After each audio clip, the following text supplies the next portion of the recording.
Jace Tunnell here. Today we're doing a training video right on a river. And so just so you know, if you don't live at the beach, you can still be nurdling. You can still be collecting data. That's important. And remember, even a 0, if you find 0 pellets, that's still important information. That tells us that, you know, maybe the nurdles aren't coming from there. Now today we're right next to a highway and it's a bridge. And usually right next to bridges, there's access point because people like to fish and stuff like that, right next to creeks, bayous, stuff like that.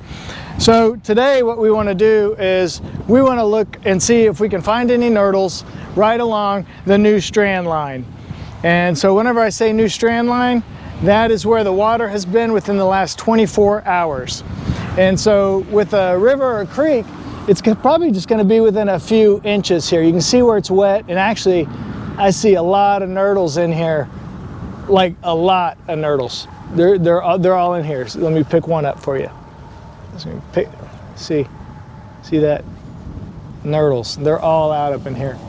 Now, I also see a lot of nurdles up here on the bank.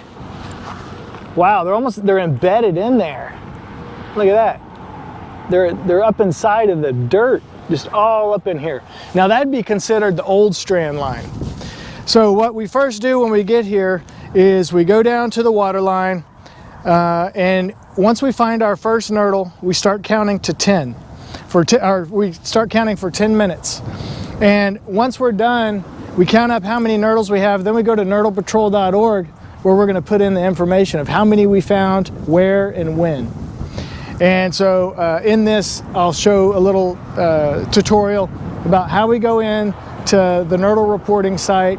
You can put in your information, where you're at, and how many nurdles, and then it automatically will show up on a map that shows your data on there, along with everyone else that has been collecting data. And then you can zoom in and zoom out like a Google Earth type platform. You can print up your map. Then you have something in your hand that you can take to your elected officials and say, look, we got a problem here, we got to do something about it. So we're trying to give you the tools to be able to do that.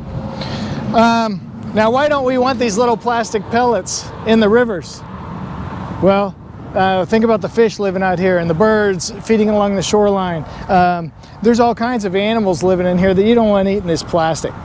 Where does everything end up going? Downstream, right? What's downstream? The ocean. And so a lot of us benefit from the ocean.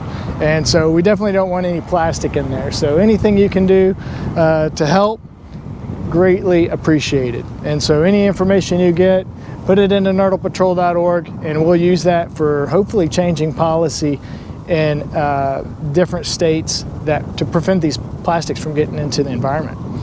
Okay, with that, if y'all have any questions for me, all my contact info is at nurdlepatrol.org. Feel free to get a hold of me anytime, and stay up to date with our Facebook page on Nurdle Patrol, and where people are posting what they're finding and when on a daily basis.